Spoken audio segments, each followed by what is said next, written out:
После такой насыщенной технической, точнее практичной лекции, которая была предыдущая, я, наверное, поговорю какие-то философские дрожжи. Кто мы в эпоху ИИ? Инструмент или он для нас конкурент? И, во-первых, должна быть какая-то база, что такое инструмент, какие принципы есть у делегирования. Блин, здесь все руководители, но тем не менее, какие есть базовые принципы делегирования и существует ли разница между делегированием человеку либо ИИхе. Соответственно, что стоит вообще отдавать при, я бы сказал, при делегировании, либо при автоматизации на сторону нейронки, а что оставлять себе. И какую самую частую ошибку я вижу, особенно у молодых ребят, ну, какое-то небольшое агентство. Далее, что именно стоит себе оставлять, что отдавать, и как следствие становится понятно, что мы прокачиваем, что развиваем, а что аутсорсим, делегируем. И, естественно, почему именно эти навыки стоит оставлять себе, чтобы не вылететь из профессии, чтобы сохранять какую-то актуальность, и почему, какой ключевой риск существует, если так не делать. Итого буквально 5 ключевых вопросов, очень неприкладного, но важного с моей колокольни характера. Я Павел Колодяжный, и давайте даже так. Последние 26 лет своей жизни я посвятил дизайну, продуктовому дизайну, самому скучному из дизайнов, но самому дорогому и востребованному и ответственному. С недавних пор я член разных комитетов, в том числе Союза дизайнеров России. 21 год, года с 2005 я креативный предприниматель, у меня было несколько компаний, одной из которых я руководил 12 лет, и в пике роста было там около 30 сотрудников.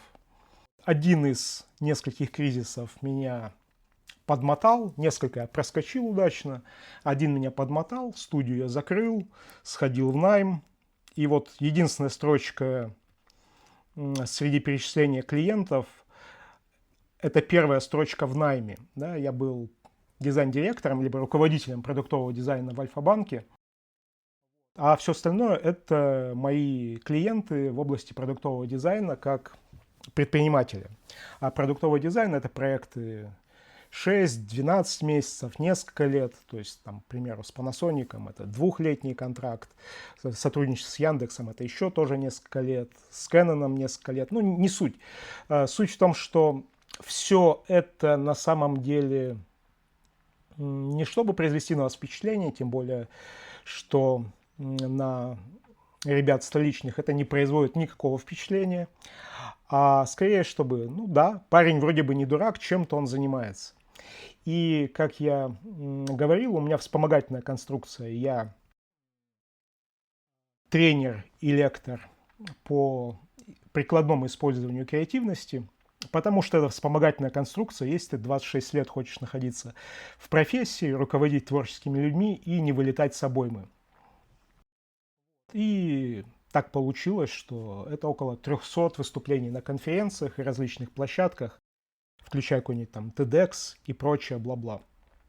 Их просто было много, и когда 300, можно любые места называть, везде они были. И все это было сделано, рассказано о себе не чтобы рассказать, вот я классный, а скорее, ну, чувак не дурак, и, возможно, ему можно верить. Как я сказал, 26 лет я дизайнер, но как человек, который тренирует людей прокачать свою креативность, я не то чтобы противник искусственного интеллекта, скорее я амбассадор интеллекта естественного. И я коснусь его, потому что это огромная и не до конца используемая сила, ресурс, который как минимум не израсходован. Но при этом выступать буду именно с такой темой, которая у меня сейчас заявлена. Плюс к этому я 21 год руковожу творческими командами, и все здесь понимают, что творческими людьми управлять не так, как руководить какими-то бухгалтерами или уж тем более солдатами, потому что у них очень хорошо совпадает нужно сделать и сделано. А творческие люди, их нужно вдохновлять, воодушевлять, бросать вызов, заинтересовывать, плюс продираться сквозь его «я так вижу», и у меня есть свое собственное мнение по этому вопросу. Не говоря уже там про разные творческие вещи, про творческую ревность, соревновательный дух внутри команды и прочую лабуду. И поэтому на самом деле я кайфую, что можно управлять и давать исполнение без всей этой фигни на сторону ИИХи. Это правда, то есть очень сильно облегчает процесс. И, безусловно, да, я активно использую и в работе, неважно, там, статика, видео, звук, транскрибация, исследование, код. Этого просто очень много. И получается, что на стыке, с одной стороны, я занимаюсь творческой профессией, с другой стороны, я вроде бы топлю за естественный интеллект. И на этом стыке я попробовал для себя разобраться, когда готовил этот материал. И тем, что я собрал, я решил поделиться с вами. И, как я говорил, естественный интеллект, при том, что у нас сейчас эпоха ИИ, но интеллект — это высочайшая сила на планете, ну, как минимум, до сегодняшнего момента. У каждого из вас, у каждого из нас между ушами есть чудо, которое способно на потрясающий акт созидания. Когда из мира идей, вообще из ничего, из замыслов, в мир способно родиться, появиться нечто.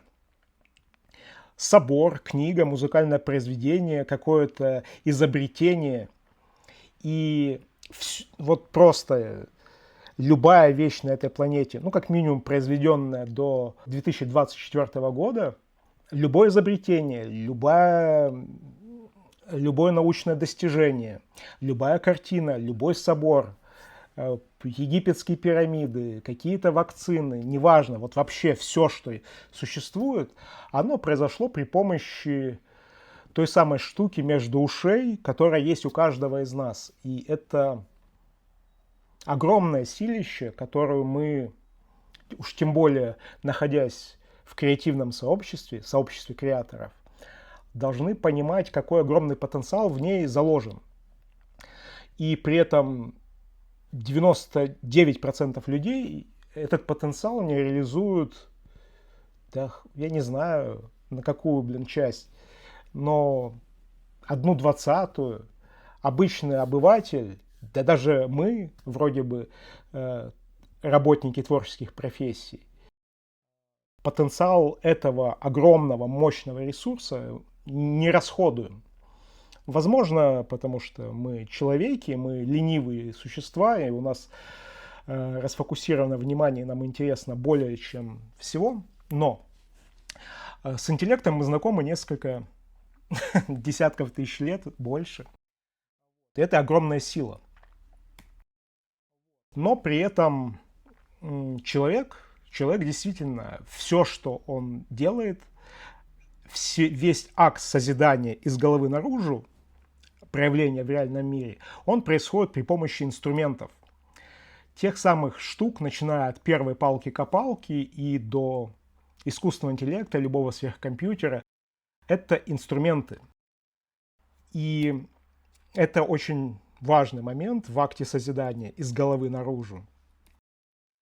Но при этом все инструменты, которые есть, они на протяжении всей истории человечества всегда конкурировали с друг другом и обновлялись. И начиная от какого-то строительства пирамид, да, и вот сейчас мы используем краны, строим небоскребы, которые перекрывают любые другие произведения, которые ранее по сложности, которые способно было раньше создать человечество.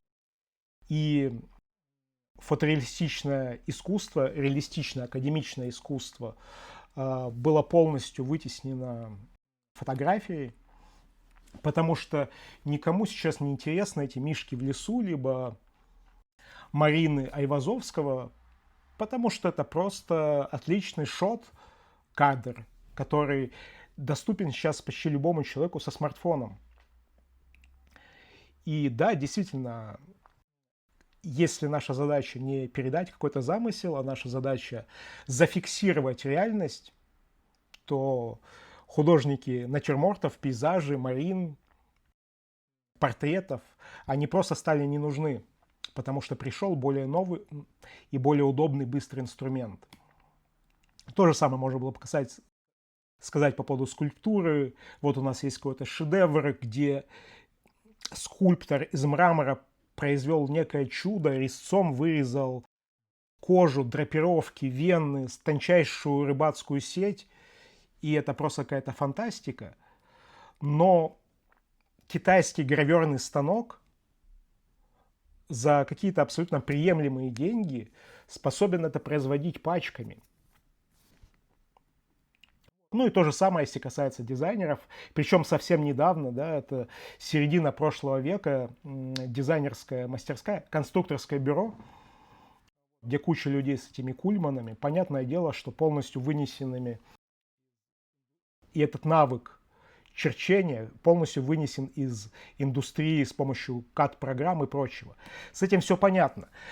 Все инструменты постоянно меняются, но сама по себе цель, что делать с помощью них, она остается.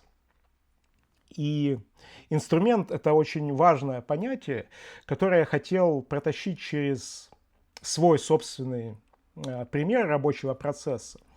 И я взял самый заурядный проект, какой-то небольшой корпоративный сайт. И вот мы приняли решение создавать сайт.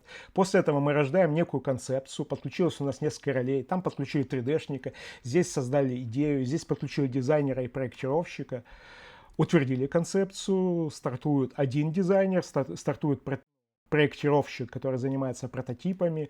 Тут же подключаем младшего дизайнера. В полную подключаем 3D-шника. Подключаем иллюстратора. Где-то что-то нужно подснять. Подключаем фотографа. Не суть. Где-то с середины проектирования мы подключаем журналиста, который начинает писать контент.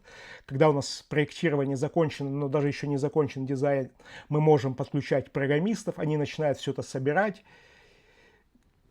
Утвердили дизайн и переходит в стадию воплощения, где все финализируется сдачей. Это простейший проект с минимальным количеством ролей. Ну как простейший проект? На 3-4 месяца небольшой корпоративный сайт с небольшим количеством задействованных специалистов. Но каждый вот этот прямоугольник, он работает для меня как руководителя по принципу контейнера. А принцип контейнера любой из фигурантов из себя представляет black box, то есть коробку с функцией. И тут все очень просто с коробкой функций. Есть некий вход, вводные, что человек должен сделать, что должна функция исполнить, и четкое понимание, какой результат эта функция должна выдать снаружи. И любой контейнер, любая функция младшего дизайнера, иллюстратора, программиста, она приблизительно всегда выглядит одинаково. Руководитель большое внимание уделяет проекту в самом начале, делает точечные... Вначале активно участвует, чтобы понять вообще, что мы делаем, зачем мы делаем, нужно ли это делать. После этого в процессе создания концепции, задания стиля, рамок, ограничений, кто будет выполнять в какой последовательности этот проект, раздробить его, организовать доставку материалов, чтобы все необходимое у команды было, либо источники данных у команды были, чтобы они реализовывали этот проект. И убедиться, команда врубилась, что надо делать. Далее у нас есть какие-то точечные зоны в процессе контроля.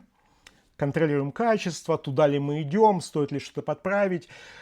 Самый частый вопрос, что ко мне, как дизайн-директору, это сессии с дизайнерами, что хорошо, что плохо, что сделать лучше. И ответы на вопросы. Паша здесь уперся непонятно, не хватает информации. И в конце, условно мы можем это упрощенно назвать приемка, ну, то есть чем ближе к концу мы дожимаем результат до качества. То есть оцениваем результат, подгоняем всех, добиваемся целостности и консистенции, проверяем, все ли у нас получилось и такое ли, как мы задумывали, и, соответственно, подвести итог, сказать «сдано» и пошли дальше.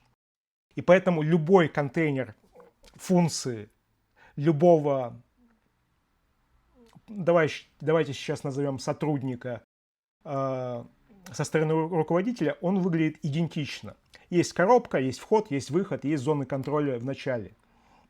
Универсальная штука 10 лет назад, 20 лет назад, либо на сегодняшний день. И для меня, как руководителя, на таком пайплайне, который я вам нарисовал, абсолютно вообще не важно, кто внутри конкретной роли. В роли журналиста, либо проектировщика, либо 3D-шника. Целый человек, отдел, какой-то узкий специалист золотой, либо ИИшка, вообще пофиг. С точки зрения руководителя есть вход, есть выход и какой-то процесс выполнения. И даже вся вот эта схема в виде пайплайна – это тоже функция. Ну, то есть, допустим, я для своего агентства – это функция, либо решая задачи чужого бизнеса, все агентство со всеми потрохами – это цельная функция, где есть вход, процесс и выход. Далее. Когда мы понимаем, что вообще нету разницы, кто конкретно это делает, потому что на уровне абстракции делегирования вообще не важно, кто взял на себя эту роль, то очень важно, что мы отдаем от себя, а что оставляем. И я это в некотором роде говорю со своей позиции как руководителя, но для меня граница очень четко проходит. Я даже написал про это отдельную статью, но самая важная граница, она проходит через линию плеч. И да, условно это разделение на харды и софты, но конкретно это продумать и делать. Все, что выше плеч, думать, слышать, понимать, говорить, убеждать, нести ответственность, принимать решения, это голова. И всякая возня руками, писать код, писать текст, рисовать, 3D-шить, пофиг. Это все руки. И тенденция, в целом, тенденция такова, что чем дальше, тем меньше руководителей в принципе. Это прям неправильно, если он что-то делает руками. Но тенденция мировая среди всех специалистов, все больше нужно думать и все меньше нужно делать непосредственно самому. И здесь в россыпь насыпано, что находится выше уровня плеч, но это очевидно. Любой человек понимает, что это нужно. Ну, просто метафора говорит сама за себя, поэтому мне сложно даже... я не вижу смысла ее разжевывать. И точно так же любое исполнение, любая реализация, тактика, итерации, доведение, создание серии чего-то на основе придуманной концепции, тиражирование, внедрение, применение, исследование, первичный сбор информации. Короче, вся эта муть, которая не связана непосредственно с думанием, она находится ниже уровня плечей. И очень важно при любом делегировании, хоть мы отдаем это нейронке, либо отдаем другому специалисту, либо отдаем другому отделу, вообще оставлять себе понимание, стратегию, идеи, контроль, ответственность, а руки отдавать. И именно тут, для меня, по крайней мере, кроется самая частая ошибка в тех рецептах и роликах, которые я смотрю про ИИ, в тех восторгах, как люди делятся тем, как они различные инструменты используют, потому что они очень часто путают местами.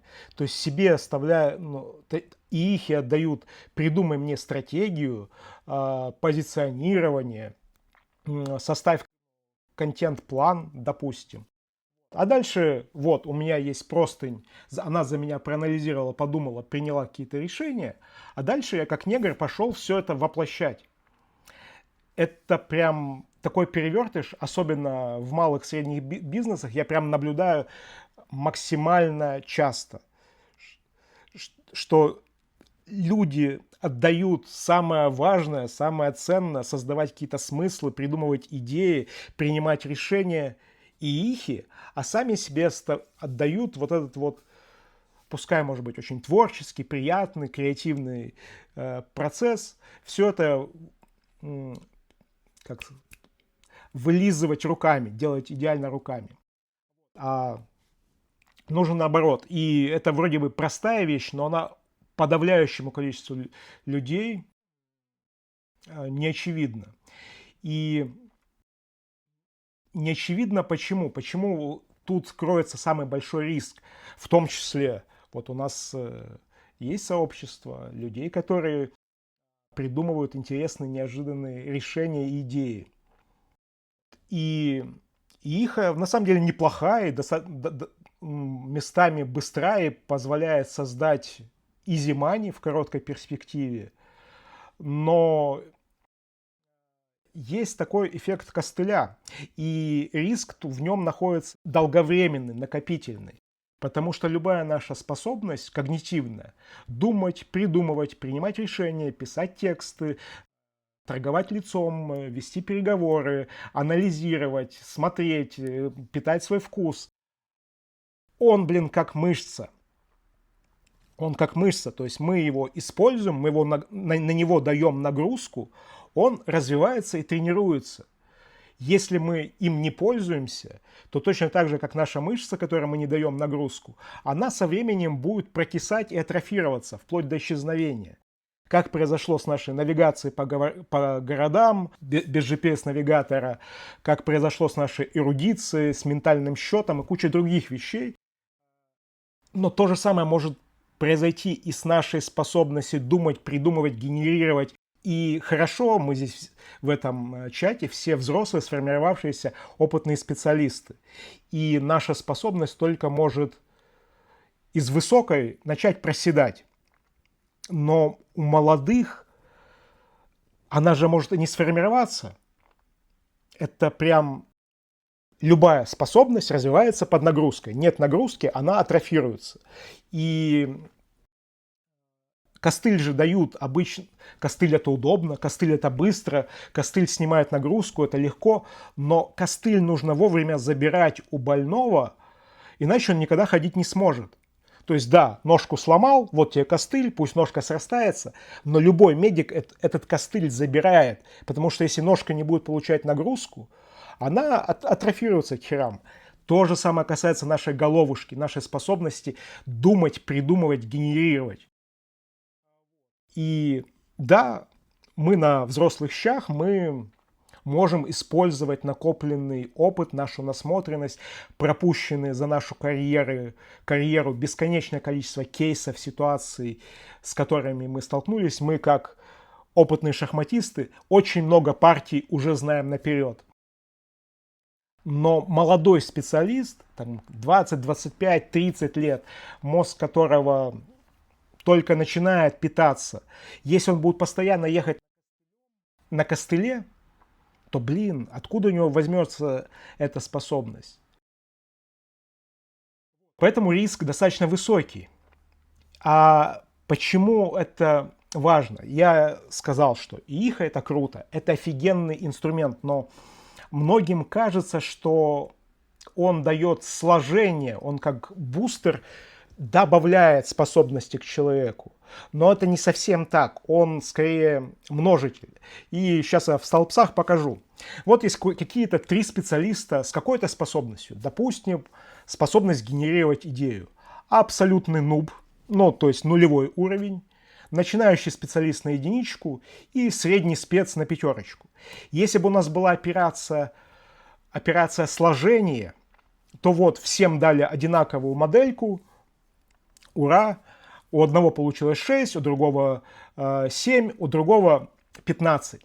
И разрыв между этими спецами небольшой. Но это не так, потому что когда мы смотрим на это как множитель, если у нас был там какой-то слесарь, то в креативности он не станет креативным. Он как был нулем, так и останется нулем. Единичку уже мы умножили на 5. Получилось, да, 5, прекрасно.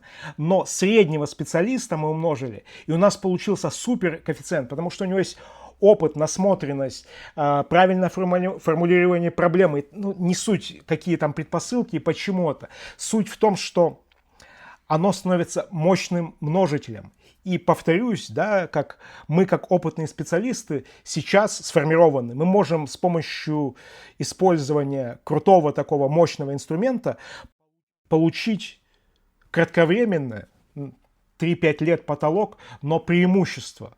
Потому что наша собственная нейросетка между ушей, наш естественный интеллект очень тренированный и напитанный.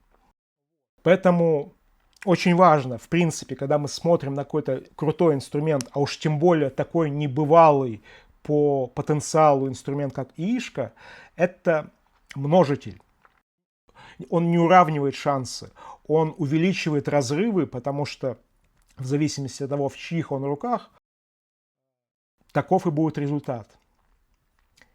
И вместе все это мы собираем в один вопрос. С одной стороны, я говорил про то, что это офигенный инструмент. С другой стороны, есть всеобщий страх, что он кого-то из нас заменит. И какие-то роли, которые находились постоянно в секторе делать, хорошие люди, юристы, бухгалтеры, консультанты в каком-нибудь окошке, но задача которых была просто действовать по какому-то скрипту, алгоритму, выдавать какие-то порции информации, либо делать простые возобновляемые действия, ключевое для них было действие. И для каждого человека, который что-то делает ниже уровня плеч, ИИ – это конкурент. Для всех остальных инструмент, и он мощный, быстрый, дешевый. Да, он крутой. Это на самом деле одна из самых крутых штук, которая появилась в этом веке. Поэтому АИ, конечно, инструмент, но он конкурент, когда инструмент – это конкретно ты. И это так можно было бы сказать и про фотографа, и про иллюстратора, и про программиста, про множество, про подавляющее количество, в том числе креативных и творческих профессий, потому что очень часто в них просто есть офигенно поставленный навык, а навык – это то, что можно оцифровать и воспроизвести. И вот это вот мое размышление, да, его можно было сформулировать в некий вывод, но это просто набор мыслей, то, как я думаю об этом вопросе, бояться, не бояться, что развивать, что оставлять, на что делать ставку. И для себя свои выводы, кем быть, что делать, насколько страшно и так далее, мне понятны. Я дал какие-то мысли, и эти мысли вы можете собрать в своей какой-то собственной последовательности, поэтому вывод делайте сами. И я не знаю, нужно ли здесь эти данные, но у меня есть канал, у меня есть соцсети. Я думаю, сейчас вы в процессе мне тоже какие-то вопросы зададите.